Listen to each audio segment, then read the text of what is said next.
What the fuck?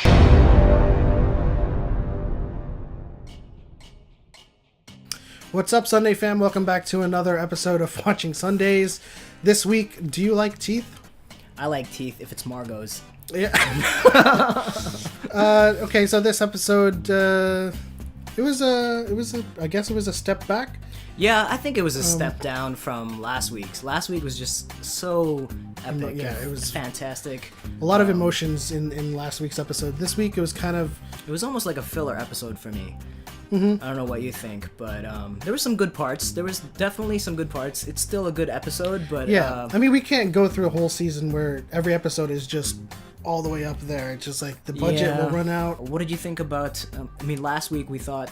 We were asking the question whether Penny was going to find a body, and obviously that's in the works. Yeah, so Alice is actually offering Penny to make him a new body to use, and I don't know how that's going to work. It was just like, hey, why don't I just make a body like Mykovsky did for me?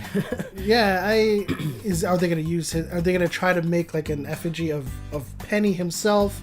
Is he going to make a new body? We're gonna have Penny's voice, or just...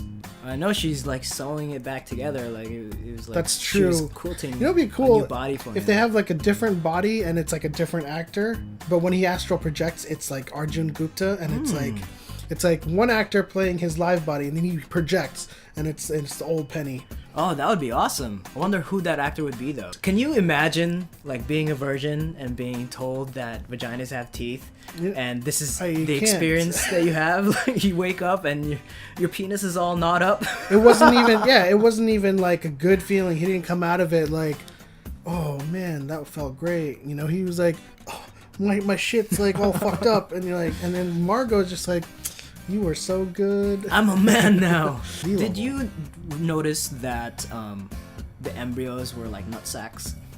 Yeah. They're all, I mean, like if we go back to Alien, in any kind of movie that has embryos or eggs, they all look like eggs and nut sacks. I'm sorry, but when they were like juggling those things around, carrying it around, it would just look like a bunch of shaking nut sacks. Yeah. I mean, that's what nuts are. They're eggs, right? I guess it was a good way to introduce the vagina had teeth with nut sacks involved. I guess so. I mean, I guess that she's working on a plan on the side with the Lorians to kind of, come together and try to overthrow the fairies, and there's going to be this kind of war that's going to be happening in Fillory. I'm not too sure on that end, actually, because I actually hope that that's what's going to happen. To be honest, that part of Fillory has kind of got like we said, it's a step down and from the previous episode, and it felt like just shenanigans happening on that side.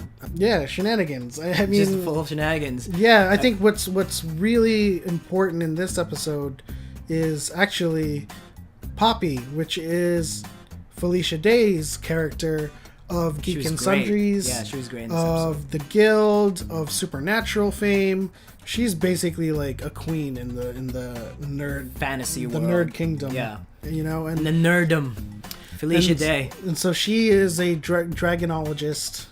Knows a lot about dragons, and she actually has the key that Q is looking for. I actually thought that was the one of the good parts about this episode, because the key actually reveals the worst part of you. Yeah. But you're the only one that sees it because you're holding the key. And the one thing I didn't like was mopey, groany Q coming in the scene. You know what? I actually think the worst part of him was the better part of him. Really? I think like he was he was a little bit more like, he was honest grow some with balls, himself. Man, like grow some balls. He was Stop being like a little bitch. He was very honest with himself. He wasn't mopey. He was was definitely brooding. Yeah, what I was saying is that the brooding Q, who is Q, not the invisible Q, came back. Yeah, because he was like, "Oh, I don't know, I don't understand what's going on." And the brooding Q, that's like, supposed to be the one that we hate, is like, "Dude, just suck it up. Just stop being a little bitch, man. Just end it, because you can't take it." And so I wonder what the deal with this key is. It's like, what is its importance, and what's going on with just... I'm gonna have a theory here. I'm gonna take a stab at it. You need to pass it around to figure something out, right? And then the worst half of you is supposed to give you the clues or give you the power to overcome something. As simple as that may sound, I don't know how it all works out. That's what I'm thinking. It goes hand in hand with traditionally what a quest would have you do. It's just figuring out a riddle. And so if the key... And as some you say, important aspects of a quest is overcoming your self-doubt or yourself. Right, the worst part of yourself. And so, yeah, it makes sense. You pass the key around, and the worst part of each other, I guess, would reveal whatever they need to figure out of this quest and how to progress it forward. That's a pretty good theory. I think that's really I'm cool, on board though. with that one. Yeah, I mean, I can't wait to see how that actually comes into fruition. But I am kind of sad that Benedict is dead. Yeah, that happened really quickly. I would have liked to see him fight a little bit more. He was a really like interesting character. Like I really enjoyed his like comedic humor, his comedic timing, being part of the story. But he gets eaten by the dragon. He was the hopeless innocent in Fillory that was just like, I'll do whatever you say. I'm your best friend. I don't have any friends, you know. We just lost him. Yeah. But we lost him to seeing a dragon. That's the dragon from last season, if you remember. Oh, the dragon that they met in the sewers. To go into the underworld. Yeah. Right, okay. So I guess just like they mentioned towards the end of the episode, they have to go to the underworld again. Yeah, because dragons shit portals. No, they don't shit. They are portals. They're gatekeepers. And so I guess they have to do another heist in the underworld. I think that'll be fun. It should be fun. I like those kinds of missions where they have to bypass and overcome like the otherworldly realms, you know, like Underworld. It's like, who would think you can go there and plan a heist to steal shades and just like get away with it? Plus, it wouldn't be a quest if you didn't have to go through the underworld.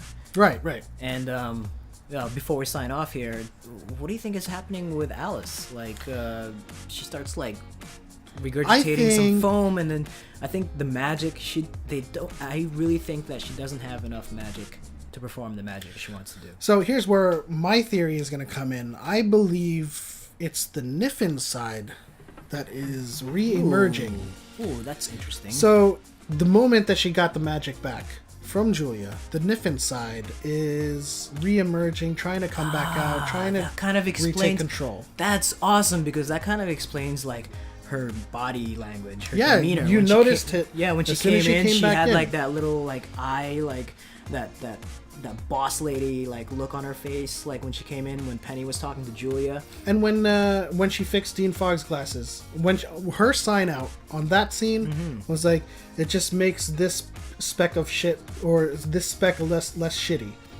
And it didn't sound like the Alice that we came to know that survived the events of last season. And so if I feel like the Niffin side is coming back with just a glimmer of magic that's just like lingering in her now. Oh, that just adds a little bit more layers into this whole story. Yep. We'll find out soon enough. I give this episode a 3 out of 5. I will give it a 3 out of 5 as well. It was a step down, but you know, as I said, managing expectations. You can't have all episodes of a season be this fantastical, 5 out of 5 all the time. Although, if you saw the preview for the next episode, I hope that it's as good as I think it's going to be. Yeah, we shall see. There's going to be some action. Shit goes upside down, I guess. Felicia Day is coming back. Felicia Day is coming back. It looks like she's having an affair with Q, so... Oh, yeah. Let's ramp it up, baby. Let's keep it going. Yeah, for sure. Alright, guys. Thanks for watching and joining us for this episode. Do you like teeth? And once again, don't forget to like, subscribe, hit that bell notification. Until next time, peace. Bye.